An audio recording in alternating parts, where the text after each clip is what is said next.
దేశవాసులకి ప్రకటిస్తున్నాం. ప్రధానమంత్రి మొదలుకొని పంచాయతీ వరకు పరిపాలిస్తున్న వారందరికీ శుభాకాంక్షలు ప్రకటిస్తున్నాం. దేవుడు మీకు ఇచ్చిన అవకాశంలో ప్రధానమంత్రి గారు, ముఖ్యమంత్రి గారు, సర్పంచులు, ప్రెసిడెంట్లు అందరూ కూడా ప్రజలకు స్వచ్ఛమైన, శాంతియుతమైన, శ్రేయోదాయకమైన పరిపాలన అందించగలిగే కృప మీరు పొందుదురుగాక. ఈనాటి ఆరాధనలో భాగంగా దేవుని వాక్యాన్ని ధ్యానించుకుందాం. పరిశుద్ధ గ్రంథాలు తెరిచి పరిశుద్ధాత్మను గురించి ఆది కాండములో ప్రభు మనకిచ్చిన కొన్ని పోలికలు, సాదృశ్యాలు మనం గుర్తుపట్టగలుగుతాం. బైబిల్లో ఉన్న ఈ క్యారెక్టర్స్ అన్నీ కూడా మనం అర్థం చేసుకోవడానికి మనకు అనుగ్రహించబడ్డ సాదృశ్యాలు, పోలికలే అని గుర్తుపెట్టుకోవాలి. తండ్రి అయిన అబ్రహాము పరమ తండ్రికి సాదృశ్యంగా ఉన్నారు. ఆయన ప్రధానమైన దాసుడిగా, నమ్మదగినటువంటి వ్యక్తిగా ఉన్నటువంటి ఎలియాజరు పరిశుద్ధ ఆత్మకు సాదృశ్యంగా ఉన్నారు. ఆయన ఏకైక కుమారుడు, వాగ్దాన పుత్రుడు, పరిశుద్ధుడిగా, ప్రార్థనాపరుడుగా, క్రమశిక్షణ కలిగిన వాడుగా ఉన్నటువంటి ఇస్సాకు యేసు ప్రభు వారికి పెండి కుమారుడైన యేసు ప్రభు వారికి సాదృశ్యంగా ఉన్నారు. ఈ సమయమందు కొన్ని వేల సార్లు మొత్తుకున్నాను, మళ్ళీ ఇప్పుడు కూడా చెప్తున్నాను, ఇవి పోలికలే, సాదృశ్యాలే. ఆ దైవమును మనం అర్థం చేసుకోవడానికి చేసిన ఒక ఏర్పాటు తప్ప అబ్రహామేమో తండ్రి అయిన దేవుడు కాదు, ఇస్సాకేమో యేసు ప్రభు కాదు, ఎలియాజరేమో పరిశుద్ధాత్మ కాదు. ఒక పోలిక అంతే, ఒక సాదృశ్యం. ఇంతగా చెప్పినా ఎలియాజర్ని పట్టుకొని పరిశుద్ధాత్మ అన్నాడు జఫని అంటాడు ఒకడు, అబ్రహామే దేవుడా అంటాడు ఇంకొకడు, ఇస్సాకే యేసు ప్రభు అంటాడు. వాళ్ళు కాదు కానీ ఈడి మత్తుకి సైతాన్ ఇందులో పక్క. వినవా, వినే మనస్సు లేదా? మరి వాగడం ఎందుకు? నోరు మూసుకొని చావచ్చు కదా. నేను కొన్ని వేల సార్లు చెప్పాను. ఏమని చెప్పాను? దేవుడు తన స్వరూపమందు తన పోలిక చొప్పున మనలను సృష్టించాడు. తాను ఎలా ఉన్నాడు? తండ్రి, కుమార, పరిశుద్ధాత్మగా ఉన్నారు. మనల్ని కూడా ప్రాణము, ఆత్మ, దేహములుగా చేశారు. తాను ఎలా ఉన్నాడు? సేమ్ అలాగే. దేవునికి ఒక తలకాయ, 2 చేతులు, 2 కాళ్ళు, అదే స్వరూపంలో చేశాడు. అదే పోలిక తండ్రి, కుమార, పరిశుద్ధాత్మ గుండి ప్రాణం, ఆత్మ, దేహాలుగా చేశాడు. అది దాని అర్థం. ఇప్పుడు నాకు ప్రాణం ఉంది, మీకు డౌటా? బతికి ఉన్నాను. నాకు ఆత్మ కూడా ఉంది. ఎందుకని? గడ్డి పరకకు కూడా ప్రాణం ఉంటుంది, దానికి ఆత్మ ఉండదు. ఒక్కొక్క పందికి కూడా ప్రాణం ఉంటుంది, ఆత్మ ఉండదు. సకల జీవనంలో మానవ జన్మ ఉత్కృష్టమైందని పెద్దలు మాట్లాడే భాషకు అర్థం ఏమిటంటే వాటికి ప్రాణం మాత్రం ఉండదు, మనిషికి ఆత్మ. ఇప్పుడు నాకు దేహం ఉంది కనుక ఒక జఫన్యా, నాకు ప్రాణం ఉంది కనుక 2వ జఫన్యా, ఆత్మ ఉంది కాబట్టి 3 జఫన్యా, 3 జఫన్యాలా? 3 కలిస్తేనే ఒక జఫన్యా. అలాగే దేవుడు తండ్రి, కుమార, పరిశుద్ధాత్మలుగా ఉంటే కూడా 3 దేవుళ్ళు కాదురా, త్రిమూర్తులు కాదురా, ఏకైక దేవుడు అని చెప్తే బుర్ర పనిచేది. యూజ్లెస్ ఫెలో, పాపిష్టి మాటలు, పనికిమాల మాటలు. ఇదే వాగుడు పొద్దుగూకుల. నీకు త్రిమూర్తులేనా? నువ్వు మూర్తి భవించావుగా, సకల మూర్ఖత్వానికి ప్రత్యేకగా.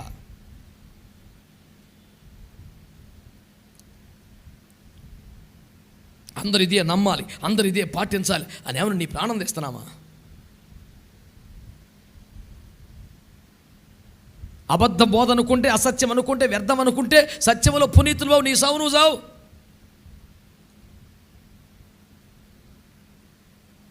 ప్రభు నాకు అనుగ్రహించిన బిడ్డలకి ఈ ఉపదేశమును ఒక ఆహారముగా భావించి ఆకలితో ఎదురు చూస్తున్న వారికి నేను ప్రకటిస్తున్నాను, అంతే. మిగతావన్నీ శుద్ధ తప్పు, అబద్ధ బోధలు, ఇదే సూపరో, నెత్తికో బాసికం కట్టుకొని తిరగట్లా. మారు మనసు పొందిన వాళ్ళందరూ దేవునికి స్తోత్రం చెప్పండి. హల్లెలూయా. కనుక నేను సంపూర్ణంగా నమ్ముతున్నది, మనకు 3 దేవుళ్ళు కాదు, మనకు త్రిమూర్తులు కాదు, ఏకైక దేవుడు తండ్రిగా, కుమారుడిగా, పరిశుద్ధాత్మగా ప్రత్యక్షపరచబడినవాడు, ప్రాణము, ఆత్మ, దేహములుగా మనలను చేసినవాడు, నేను ప్రాణాత్మ దేహాలను కలిగిన ముగ్గురు వ్యక్తులను కానట్టే తండ్రి కుమార పరిశుద్ధాత్మలు ముగ్గురు దేవుళ్ళు కాదు, త్రిమూర్తులు కాదు, ఏకైక దేవుడని సంపూర్ణంగా నమ్ముతున్నాను, ప్రకటిస్తున్నాను. వినుటకు చెవులు కలిగిన వాడు వినును గాక. దేవునికి స్తోత్రం చెప్పండి గట్టిగా. హల్లెలూయా. ఈ పరిశుద్ధాత్మ ఏ పని మీద మన మధ్యలో ఉన్నాడు? మన కదిలిపోయి ఊగిపోయి అల్లరి చేసి గోల చేయడానికి వచ్చాడా? ఎందుకు వచ్చాడు ఆయన? ఇందాక మనం చదువుకున్న ఆదికాండం 24:14 ప్రకారం ఆయన ఒక బావి దగ్గర కూర్చొని, నా యజమానుని కుమారుడైనటువంటి పరిశుద్ధుడైన పెండ్లి కుమారుడైన ఇస్సాకుకు తగిన యోగ్యమైన భార్యను నేను ఎంపిక చేయాలని వచ్చాడు కదా. అమ్మా, నాకు దాహానికి నీళ్ళు బిడ్డ అని అడుగుతాను. అయ్యా మీకే కాదయ్యా, మీ ఒంటెలకు కూడా నీళ్లు పోస్తానని ఆమె అనాలి. అలా ఎవరు ఆ భారం, ఆ త్యాగం, ఆ ప్రేమ, ఆ శ్రమపడే తత్వం ఇవన్నీ కలిగి ఉంటారో వారిని నేను పెండ్లి కుమార్తెగా ఎంపిక చేస్తాను. ఇప్పుడు పరిశుద్ధాత్మ దేవుడు ఒంటరిగా వచ్చాడా, 10 ఒంటెలతో వచ్చాడా, బావి దగ్గర కూర్చున్నాడా, ఒంటెలను మోకరింపజేశాడా? ఇవన్నీ ద్వితీయ ప్రాధాన్యం. ప్రథమ ప్రాధాన్యం ఏంటంటే ఇవన్నీ కూడా ఒక పెండ్లి కుమార్తెను ఎంపిక చేయట కొరకే వచ్చాడనేది అయితే నిజం కదా. అసలు కారణం అయితే అది కదా. కనుక పరిశుద్ధాత్మకు సాదృశ్యముగా చెప్పబడిన ఒక క్యారెక్టరే, సన్నివేశమే. ఇలాగే పరిశుద్ధాత్ముడు రాబో దినంలో నిజంగా భూమి మీదకి రాబోతున్నాడు. ఆయన వచ్చేది కూడా తండ్రి యొక్క ఆశ మేరకు కుమారుడైన యేసు ప్రభు వారికి పెండ్లి కుమార్తెగా సంఘమును సిద్ధపరచడానికే, ఎంపిక చేయడానికే వస్తున్నాడు అనే పాఠాన్ని చెప్పడానికే కదా.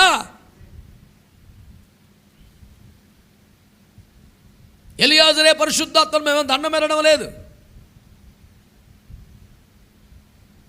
మొదటి లాక్డౌన్లో రాసిన పాటలో దమస్కు దాసుడు ఎలియాజరుడే అని రాశాను, పరిశుద్ధాత్మను రాయలేదండి. విన్నరు, చదవరు కదా, ఓపిక లేదు కదా. కొంచెం ఓపిక పడితే అంత హాయిగా ఉంటుంది.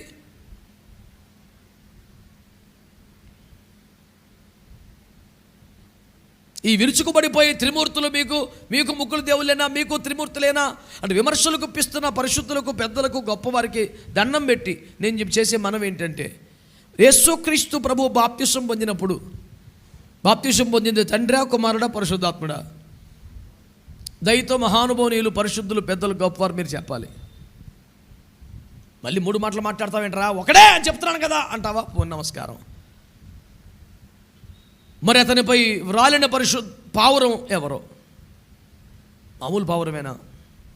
నీకు దొరికితే కోసుకు తినేస్తావా?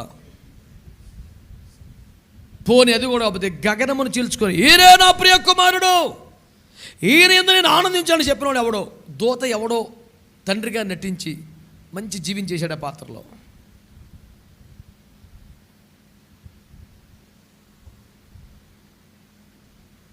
సరే, నేను మూర్ఖుణ్ణి, జ్ఞానం లేనివాడిని, కళ్ళు తెరవబడిన వాడిని, అంధుణ్ణి ఒప్పుకుంటున్నాను, శిరస్సు వచ్చి నమస్కరిస్తున్నాను. ఇలా ముగ్గురు ఎవరు? ఏమి లేదండి, అంత ఉత్తికే ఊరికే మీకు కన్ఫ్యూజన్ క్రియేట్ చేయాలని బైబిల్ రాశాడు అని చెప్తావా? ఇది మతమే కన్ఫ్యూజన్ మతంలాగా ఉంది, చైనాలో ఉంది ఒక మతం పేరే కన్ఫ్యూజన్. చిత్రం ఏంటి తెలుసా? ఆ కన్ఫ్యూజన్ మతస్థుడు, దాని తాపకుడు కూడా ప్రవచించాడు, ఈ పాపిస్టోడు పరలోకం వెళ్ళాలంటే పరిశుద్ధులు అన్నవాడు భూమి మీదకి రావాలి, ఇంకో దారి లేదని. స్తోత్రం చెప్పండి. ఆ కన్ఫ్యూజన్ మతవాడికి కూడా క్లారిటీ ఉంది, కానీ అంతా క్లారిటీ ఉన్నవాడు అన్నవాడికి మరి దేవునికి స్తోత్రం. ఒకరినొకరు ప్రేమించుకొని, గౌరవించుకొని అందరం కలిసి దేవుని పని చేద్దాం. నేను చెప్పేది అది. ప్రభువుకు స్తోత్రం చెప్పండి. హల్లెలూయా, హల్లెలూయా. నేను చేయించిన మనవి ఏమనగా, దేవుని బిడ్డలారా, పరిశుద్ధాత్మ ఎందుకు అనుగ్రహించబడ్డాడంటే కేవలం మనం ఊగిపోయి ఎగిరిపోయి అలిసిపోవటానికి కాదని మనవి చేస్తున్నాను. పరిశుద్ధాత్ముడు ఇక్కడ ఉన్నదే యేసయ్యకు తగిన యోగ్యమైన అర్హమైన వధువును, పెండ్లి కుమార్తెను ఎంపిక చేయడానికి వచ్చాడు. ఆయన మన మధ్యలో ఎందుకున్నారు? పెండ్లి కుమార్తెను ఎంపిక, సెలక్షన్కి వచ్చారు ఆయన. కనుక మనం ఏం చేయాలి? ఆయన దృష్టికి యోగ్యమైనట్టు బతకాలి, ఆయనను సంతోషపరిచేలా బతకాలి. పోనీ ఇంకా చవకగా చెప్పాలంటే ఆయన కంట్లో పడేట్టు బతకాలి. అంటే అర్థం ఏంటి? ఆయన చూడలేడని కాదు, ఆయనకి నచ్చేలా. Very good. బాగుంది ఈ ప్రవర్తన, ఈ విధానం మంచిగా ఉందని ఆయన కనిపించేలా బతకాలి. జనం దృష్టిలో పడటానికి, జనం మెప్పు పొందటానికి తాపత్రయం వ్యర్థమే కదా. మనల్ని ఎవరు సెలెక్ట్ చేయాలి? సర్వ హక్కులు ఎలియాజర్కి ఇచ్చి పంపించేశాడు అబ్రహాం. నా కుమారుడికి తగిన యోగ్యమైన బిడ్డను తీసుకొని రాపోయా అని. ఆయన ఏమంటున్నాడు? నా ఇల్లు నా కంచం నా మంచం అనుకోకుండా బావి దగ్గరికి ఎవరైతే భారము కలిగి బాధ్యతలు వస్తారో వారిని ఎంపిక చేస్తానో ఆయన కూర్చున్నాడు. నువ్వు వదిలిపెట్టాల్సింది వదిలిపెట్టి నెత్తికెత్తుకోవాల్సింది నెత్తికెత్తుకొని భారము బాధ్యత కలిగి ఒక దప్పిక కలిగి లోతైన అనుభవానికి దిగటానికి ఇష్టపడిన వ్యక్తి అయితే నువ్వు సెలక్షన్లోకి వస్తావు. దేవునికి స్తోత్రం, హల్లెలూయా. లేకపోతే అసలు సెలక్షన్ జాబితాలోనే నీ పేరు ఉండకపోతే విచిత్రం చెప్పనా? ఈ బావి దగ్గరకు వచ్చిన వారి కంటే అందగత్తెలు సంపన్నులు ఇళ్ళ దగ్గర ఉండొచ్చు, అసలు వారు సెలక్షన్స్లో కూడా రారు. అమాయకంగా ఇక్కడ సెలెక్ట్ చేసే ఊర్లో కొత్త ఇంకా మంచి మంచి పిల్లలు ఉన్నారండి, మంచి గౌరవనీయ కుటుంబం అండి, చాలా పెద్దింటోళ్ళు ఉన్నారండి. ఆయన అంటాడు బావి దగ్గరికి వచ్చిన వాళ్ళనే సెలెక్ట్ చేస్తాను, నేను మేతలు పట్టించుకోను. మంచి వాళ్ళు ఉండొచ్చు కాక వాళ్ళు చెడ్డోళ్ళు అంటాం లేదు, కానీ సెలక్షన్స్లో లేదుగా. ఇప్పుడు పరీక్షలు పాస్ అయిన వాళ్ళు తెలివైన వాళ్ళ, ఇంకా తెలివైన వాళ్ళు బోల్డ్ మంది ఉన్నారంటే వాడు రాయలేదు, వాడి పేరు పేపర్లో రాలేదు అని ఏం చేయమంటావు? ఇప్పుడు పేపర్లో ఫోటో పడిపోయింది కాబట్టి ఆడే తెలివైనవాడు అంటే వాడు రాశాడు, పాస్ అయ్యాడు. ఈ డైలాగ్ కొట్టే నీవు ఇంకా తెలివైనడు అయ్యి ఉండొచ్చు కానీ నువ్వు రాయలేదుగా, సర్టిఫికేట్ నీకు రాదుగా. కాబట్టి నేను చేస్తున్న మనం ఏమిటంటే దేవుని బిడ్డలారా, పరిశుద్ధాత్ముడు ఒక వరంగా అనుగ్రహించబడ్డాడని చప్పట్లు కొట్టేసి అలిసిపోవటం కాదు. ఆయన నువ్వు యేసుకు పనికి వస్తావా రావా, ఆ లక్షణం నీలో ఉందా లేదా అని ఎంపిక చేయటానికే మన మధ్యలోకి వచ్చారు. కనుక ఈ సెలక్షన్స్ పూర్తయ్యే వరకు నువ్వు జాగ్రత్తగా ఉండాలి కదా. నేను సెలెక్ట్ అవ్వాలనే తాపత్రయం ఉండాలి కదా. ఆయన దప్పికి తీర్చే భారం భుజానికి ఎత్తుకోవాలి కదా. ఆయన ఒంటిని దప్పికి తీర్చే ఎక్స్పెక్టేషన్స్ రీచ్ అవ్వాలి కదా. ఎంతసేపు నువ్వు ఉద్యోగం చేస్తున్నావు, వ్యాపారం చేస్తున్నావు, కూలి పని చేస్తున్నావు కాదు, నేను పరిశుద్ధాత్మ దాహం తెచ్చగలుగుతున్నాయన, ఆయన భారమును మోసుకుంటున్నటువంటి ఒంటిల దాహం తీరుస్తున్నానా, అట్లా అయితేనే పెళ్లి కుమార్తెగా నేను ఎంపిక చేయబడతాను అనే ఒక ఆలోచన నీకు రావాలి. నువ్వు పాడే పాట, చేసే భక్తి, చేసే ప్రార్థన అన్నీ కూడా దాని చుట్టూతో ఉండాలి.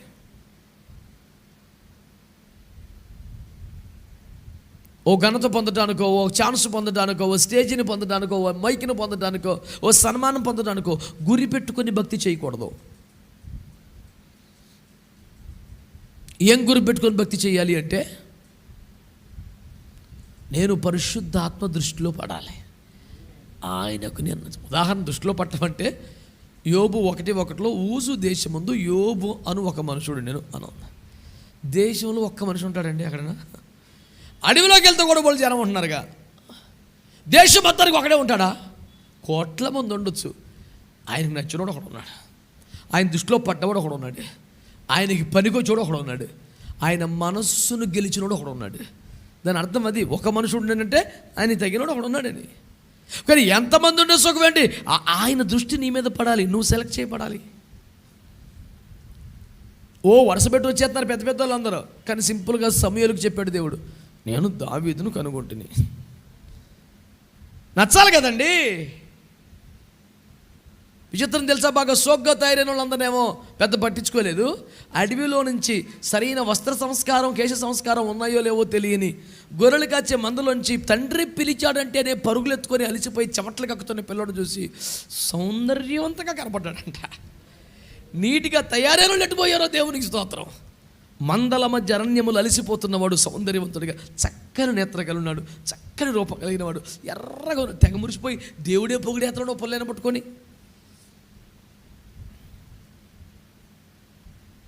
ఆయనకి నచ్చడం ఇంపార్టెంట్ కానీ ఇవన్నీ ఇంపార్టెంట్ అండి. అసలు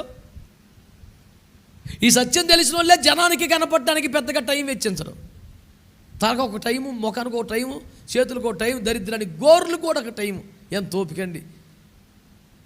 దీర్ఘశాంత విషయంలో నోబెల్ బహుమతి ఇవ్వాలి గోర్లకి రంగులు వేసుకొని కూర్చున్న వాళ్ళకి. ఎంత ఓపికండి బాబు. సమస్యలు పరిష్కరించుకోలేక, కుటుంబాన్ని బాగు చేసుకోలేక, జీవితాలను చక్కదిద్దుకోలేక, బ్రతుకుల్ని కట్టుకోలేక, 24 గంటలు సరిపోక ప్రపంచం పరుగులెడుతుంటే వీళ్ళు కూర్చొని తీరిగ్గా తుడుతాకు ఒక రంగు, ఏత్తాకు ఒక రంగు, దీనికి కావాల్సిన టైము. దీర్ఘశాంతం విషయంలో నోబెల్ బహుమతులు వాళ్ళకి ఇచ్చేయచ్చు. నోబెల్ బహుమతులు కూడా 2-3 కలిపి పంచుతారు కదా. ఇలాంటి బ్యాచ్ అంతా పోగేసి ఉమ్మడికి ఇచ్చేస్తామే ఒకటే. మహానుభావులురా, ఎంత తీరుబాటో.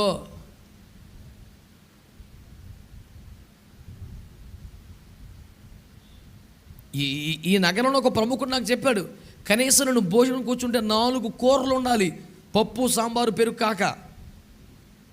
అతను టేబుల్ మీద నాకు చాలా చిరాకు వచ్చేస్తాను. నేను అన్నాను, అలా తినేస్తుంటే దేవుడికి చిరాకు వచ్చేది వదిలే అన్నా నేను. ఏదో సంతోష సందర్భంలో ఏదో ఫంక్షన్లో 10 మంది కలుసుకున్నప్పుడు ఒక విందు భోజనం, రోజు విందు భోజనం ఏంటి కక్కుర్తి మొహం అని. రోజు విందు భోజనం ఏంటి, సమయం సందర్భం ఉండద్దా? 700 రకాలు కావాలి ఒక పూట తిండికి.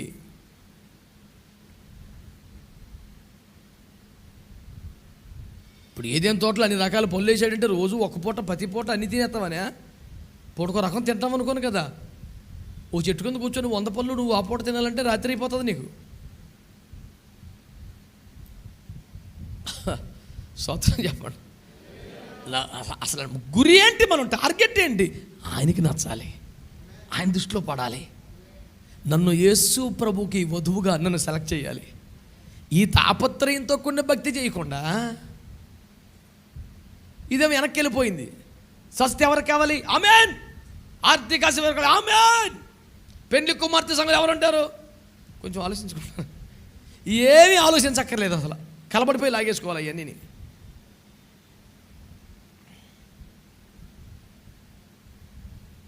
మీరు నమ్మరు, ఇంకా బైబిల్ అందరికీ అందుబాటులో ఉన్నాయిగా. ఇప్పుడు బైబిల్ అందుబాటులో లేని భయంకర పరిస్థితి ఏం కాదుగా. మొన్న ఒక చోట కొత్త మన గిడియోన్స్ న్యూ టెస్ట్మెంట్లో ఉంటాయిగా, అవి ఉచితంగా పంచిపెడతానంటే కలపడిపోయారు జనం అండి.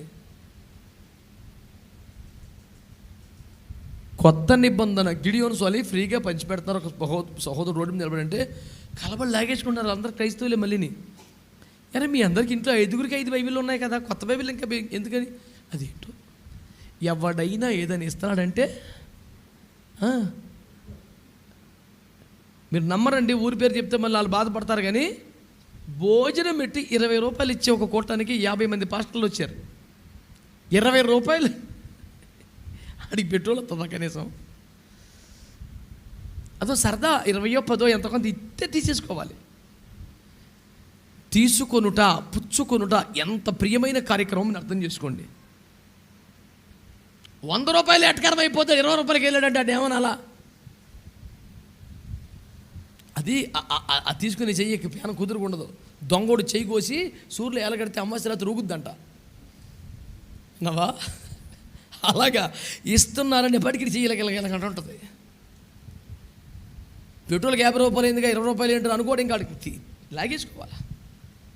ఈ బుద్ధి మనకి ఎప్పటికీ అంటకూడదని విశ్వాసంతో ఆమెను చెప్పండి ఒకసారి.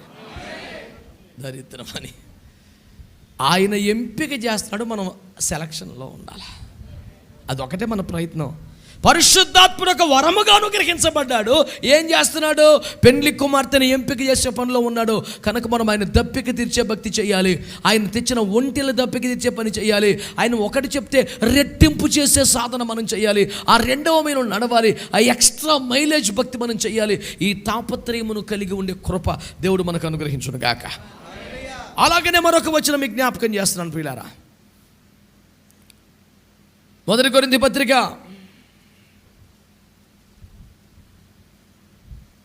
10:4 అందరూ ఆత్మ సంబంధమైన ఒకే పానీయమును పానము చేసిరి. ఏలయనగా తమ్మును వెంబడించిన ఆత్మ సంబంధమైన బండలోనిది త్రాగిరి. ఆ బండలోనిది త్రాగారు. అందరూ స్తోత్రం చెప్పండి గట్టిగా. హల్లెలూయా. ఈ ఎడారి ప్రయాణములో, అరణ్య ప్రయాణములో, వాగ్దానం వదిలిన ప్రయాణములో, సుదీర్ఘ ప్రయాణములో వారికి వెంబడి వస్తా వెనకాల నడుస్తా దప్పిక తీర్చిన జలం పరిశుద్ధాత్మ. స్తోత్రం చెప్పండి. ఆ క్రీస్తు అనే బండలో నుంచి మనకు అనుగ్రహించబడ్డ ఆ జలం పేరేంటండి? పరిశుద్ధాత్మ. నేను ఇప్పుడు ఈ మాట ఎందుకు చదివానంటే, ఆ పరిశుద్ధాత్మ వలనే ఈ లోకములో మన దాహం తీరుతుంది. అందరూ ఆమేనండి. ఆ దాహం ఏమిటి మీకు అర్థం కావాలంటే, ఆ సమరస్త్రీని ఒకసారి జ్ఞాపకం చేసుకోండి. మిట్ట మధ్యాహ్నం ఆవిడ కడవ పట్టుకొని బావి దగ్గరికి వచ్చిన ప్రభు అక్కడ ఉండి, అమ్మా నాకు దాహానికి నీళ్ళు ఇస్తావని అడిగారు. ఆ సంభాషణలో ప్రభు అన్నారు, నేనిచ్చు నీళ్లు త్రాగితే మీకు ఎప్పటికీ దాహం అవుతాం అన్నాడు. మరి ఎండపూట చచ్చిపోతున్నాను రాలేక నీళ్ళు ఇచ్చే బాబు, నాకు ఈ బాధ తప్పుతుంది అంది. తప్పకుండా ఇస్తాను బిడ్డ, మీ భర్తను తీసుకొని రా అన్నారు. వ్యవహారం అంతా అప్పటికే అర్థమైపోయి గుండెలో ఒకలాంటి తెలియని దైవిక భయం కలుగుతున్న పరిస్థితులలో నాకు భర్త లేడే అని దండం పెట్టేసింది. అయ్యయ్యో అవునా అంటాను నాలంటోడైతే, ఆయన దేవుడు కదా ఆయన అన్నారు. అవును నిజమే చెప్పావు, ఇదివరకు 5 ఉండేవాళ్ళు ఎవడో భర్త కాదు, ఇప్పుడు ఉన్నవాడు కూడా భర్త కదా. మొత్తం బతికేలా బయటకు వచ్చేసింది. గజగజలాడిపోతుంది. దాహం దాహం దాహం అని తెచ్చిన కొండను అక్కడే బారేసి ఊర్లోకి పరిగెత్తింది. నేను చేసినవన్నీ నాతో చెప్పినవాడు క్రీస్తు కాడా అంటే ఊరు కదిలి వచ్చేసింది. స్తోత్రం చెప్పండి, హల్లెలూయా. నువ్వు నీళ్ళకు వచ్చిన మనిషి కడమెందుకు వదిలేసావు, దాని అర్థం అదే, ఆవిడ దాహం తీరిపోయింది. స్తోత్రం చెప్పండి. ఆ ఊరి వారందరూ వచ్చిన తర్వాత మరలా పరుగున వచ్చి మళ్ళీ కడవ తెచ్చుకొని నువ్వు లేదేగా. నేనేమంటున్నానంటే 5 కొంపలు కూర్చిన 6వ కొంపకి ఎసరెట్టిన ఆవిడ దాహం తీరలేదండి. యేసయ్య ఆమె దప్పిక తీర్చాడు. ఇక మళ్ళీ అలాంటి ఆశలు కలగల, మళ్ళీ అలాంటి కోరికలు కలగల. ఇక యేసయ్య బిడ్డగా ఆయన జనసమూహంలో బడి వెళ్ళిపోతా, ఆయన వెంబడిస్తా, ఉపదేశం వింటా, ఆయన సంఘంలో సహవాసం ఒక బిడ్డగా మారిపోయింది ఆవిడకి. ఈ ప్రపంచం లేదు. నువ్వెంత సాధన చేసినా ఒక కోరికని జయించలేకపోతున్నావా? ఎంత ట్రై చేసినా ఒక పాపాన్ని అధిగమించలేకపోతున్నావా? ఎంత ఆశించి కూడా ఒక సమస్యపై జయ జీవితాన్ని సాధించలేకపోతున్నావా? ఆ దాహమును తీర్చగల శక్తి ఒక్క పరిశుద్ధాత్మ మాత్రమే జ్ఞాపకం చేస్తున్నారు.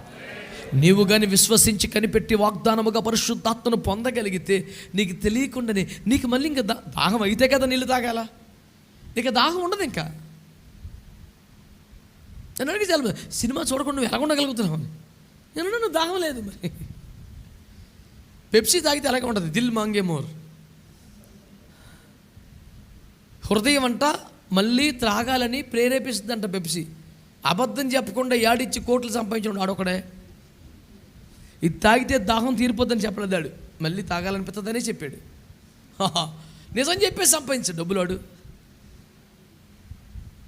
వ్యవహారంలో అదొక విచిత్రమైన శైలే. ఇది తాగితే దాహం అసలు తీరదో, మళ్ళీ తాగాలనిపిస్తుంటుంది, నీ బతికింతే అని చెప్పినా సరే కొనేసారు జనం. అసలు మరి ఎంత అద్భుతం అండి. కానీ ప్రభు అంటున్నాడు, ఈ నీళ్ళు తాగితే నువ్వు మరలా దప్పికొను. 3 పూటలా తాగి మద్యంతో నువ్వు పొద్దుపుచ్చే ఎందరో రక్షించబడి ఆత్మను పొందిన తర్వాత అసలు దాన్ని ఊసి లేకుండా బతుకుతున్నారండి.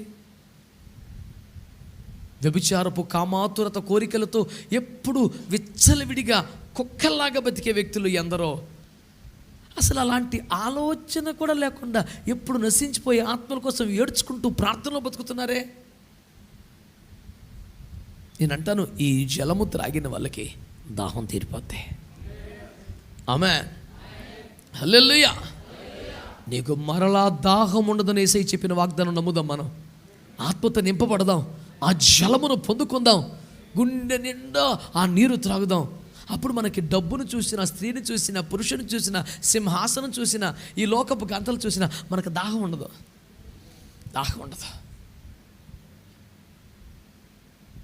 దప్పికతో పరిగెడుతున్న దుప్పికైతే నీరు కనపడగానే ఆగుతుంది.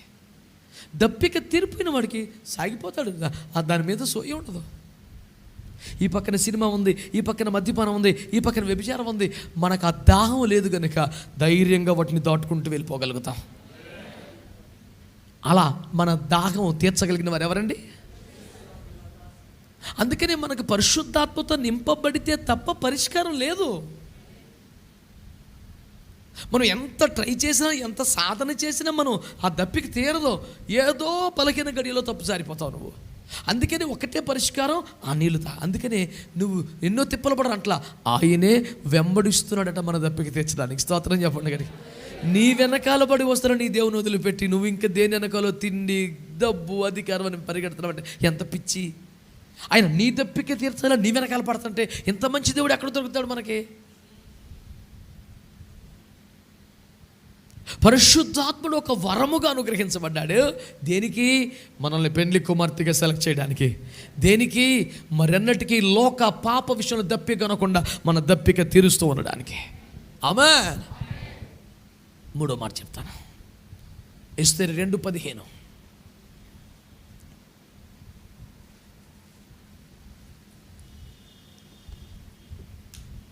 మొర్దెకై తన కుమార్తెగా స్వీకరించుకునిన తన పినతండ్రి అయిన అబీహయలు కుమార్తెయగు ఎస్తేరు రాజునద్దకు వెళ్ళుటకు వంతు వచ్చినప్పుడు స్త్రీలను కాయు రాజు యొక్క షండుడైన హేగే నిర్ణయించిన అలంకారముగా. హేగే నిర్ణయించిన అలంకారము అనండి ఒకసారి. అనండి గట్టిగా. నేను ఈ మాట మంచిగా శ్రద్ధగా తీసుకోండి బిడ్డలారా. ఇవి కూడా పోలికలే. హేగే పరిశుద్ధాత్మ కాదు, ఆ క్యారెక్టర్ ఒక పోలిక. ఐశ్వర్య యేసుప్రభు కాదు, ఒక పోలిక. ఎస్తేరే ఎత్తబడిన సంఘం కాదు, ఒక పోలిక. కన్యకలందరూ కూడా రాజు ఎదుడు నిలబడే తరుణం వచ్చినప్పుడు నేను రాజు ముందుకి ఎలా వెళితే బాగుంటుందని అనుకుంటున్నారో అలాంటి వస్త్రాలు, అలాంటి ఆభరణాలు కోరుకుంటున్నారు. నేను రాజుకు నచ్చాలంటే నాకు పలాని చీర ఉండాలండి, పలాని కిరీటం కావాలి, పలాని ఆభరణం కావాలంటే ఇస్తున్నారు. అడిగినవన్నీ ఇస్తున్నారు. ఎస్తేరు దగ్గరికి వచ్చేసరికి ఎస్తేరు, అయ్యా మీరేది నిర్ణయించారో, నాకు ఇది కరెక్ట్ అని మీరేది నిర్ణయించారో, నీకేది ఇష్టమో, నీకేది నీ టేస్ట్ ప్రకారం అడుగు బిడ్డ, నాకు సపరేట్గా టేస్ట్ ఏమీ లేదండి. అక్కడ రాసిన మాట నాకు ఇష్టం, మీరు ఏది నిర్ణయించారో అన్నమాట. హేగే నిర్ణయము తప్ప నాకు ఇంకేది అక్కర్లేదంటది. నేను నమ్ముతున్నాను మనలో ఒక్కొక్కరి పట్ల కూడా దేవునికి ఒక నిర్ణయం ఉన్నది కదా. దేవుని నిర్ణయం. ఈ పదాన్ని ఒక పెళ్లిలో మాత్రమే పలుకుతారు ప్రమాణాలకి. దేవుని నిత్య నిర్ణయమును బట్టి. ఇంకా ఆ తర్వాత నిర్ణయం ఇంకెక్కడ ఉండదేట్రా.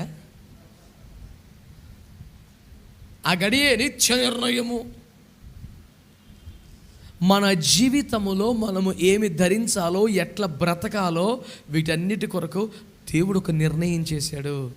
ఆ నిర్ణయం మనకు అర్థం కావడానికి ఆయా చోట్ల పరిశుద్ధ గ్రంథములో వాక్యాలు వ్రాసి పెట్టాడు. అవన్నీ కూడా ఓహో మన పట్ల ఇది దేవుని నిర్ణయం అని గ్రహించడానికే కదా రాశాడు. కనుక మనకేముండాలి? నా టేస్ట్కి ఇది ఇష్టమండి, నా మొక్క రంగుకి ఇది కరెక్ట్ అండి, నా హెయిర్ స్టైల్కి ఇది కరెక్ట్ అండి అనే లిస్ట్ కాకుండా ఆయన ఏమి నిర్ణయించాడో అది మనం కావాలి.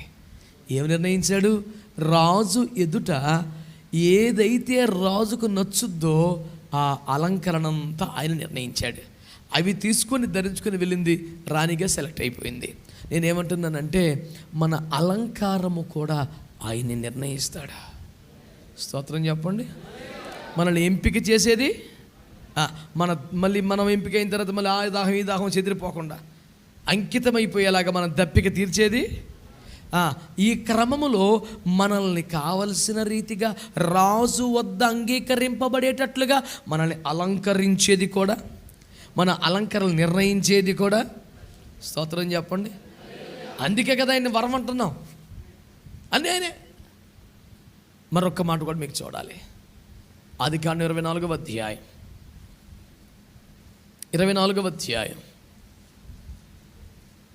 61వ వచనం. రిబ్కాయు ఆమె పనికత్తెలను లేచి ఒంటెలనెక్కి ఆ మనుషుని వెంబడి వెళ్ళిరి. అట్లు ఆ సేవకుడు రిబ్కాను అట్లు ఆ ఎలియాజరు రిబ్కాని తోడుకొని పోయి విశ్వాసంతో ఆమేన్ అందాం. హల్లెలూయా. మనల్ని యేసు ప్రభు దాకా కూడబెట్టుకొని తన వాహనం మీదే తీసుకెళ్ళిపోయే బాధ్యత కూడా ఎవరు చెప్పండి? ఇప్పుడు వరమా కదా చెప్పండి.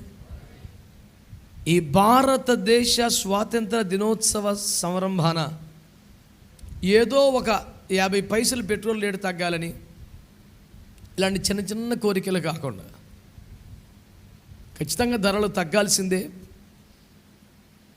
ఈ దుర్మార్గమైనటువంటి రిపోర్ట్లు వస్తున్నాయి. నాకు ఒళ్ళు మండిపోద్దాయి చదివితే పేపర్లో.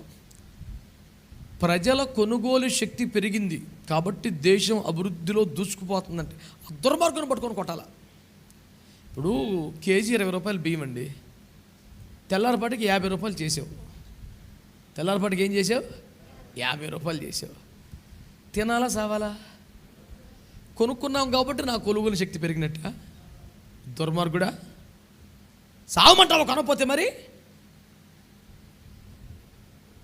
నేను మన ట్యాబ్లెట్లు కొనుక్కోవటం మానేశాను, ముసలిదైనా నా తల్లికి ఇవ్వడం మానేశాను, పిల్లల ఫీజులు మానిపించేసి ఇంకేదైనా రోడ్డు పక్కన దగ్గర జాయిన్ చేశాను. నేను ఎన్ని మానేసుకుంటే ఆ మొత్తం దొరికింది నీకు తెలుసా? ఒక మంచి వస్త్రంతో దేహాన్ని కప్పుకోలేక పాతియాన్ని మాస్కేసి కుట్టుకొని ఆ డబ్బులు దాచుకొని బియ్యం కొనుక్కుంటున్నానేమో. బియ్యం కొన్నాను కాబట్టి నేను ఎగువ మధ్య తరగతిలోకి వచ్చేసినట్ట, పేదరికం దాటేసిన నిప్ప పిస్టి లెక్కలు మండిపోను. ఈ దుర్మార్గులకు మారు మనసు రావాలి. ఫస్ట్ ఈ సర్వేలు చేసి రిపోర్ట్లు చేసి గవర్నమెంట్కి ఇచ్చి పాలకులను మురిపించి మనల్ని ఏడిపించే దుర్మార్గుల మారు మనసు రావాలి. ప్రజలందరూ కూడా రాత్తాడు లెక్కలో ఈ నెల 50 లక్షల మెట్రిక్ టన్నుల బియ్యం అమ్ముడిపోయిందంటే ప్రజల కొనుగోలు శక్తి ఎంత పెరిగిపోయింది. నీ పాపం అంత పెరిగిపోయిందిరా సైతానా.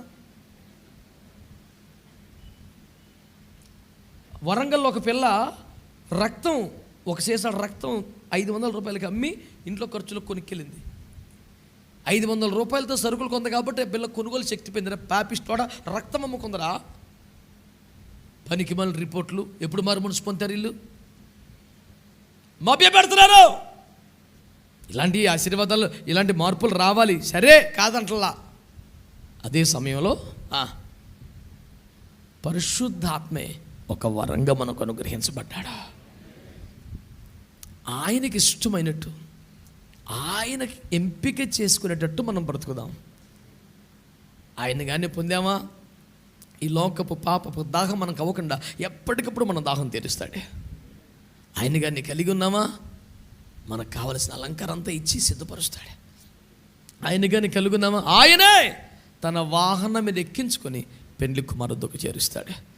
ఇలాంటి పరిశుద్ధాత్మకు వరముగా మనము, అన్ని సంఘాలు, మన ప్రియ భారతదేశం పొందుకొని దీవించబడుదురుగాక. ప్రార్థన చేసుకుందాం.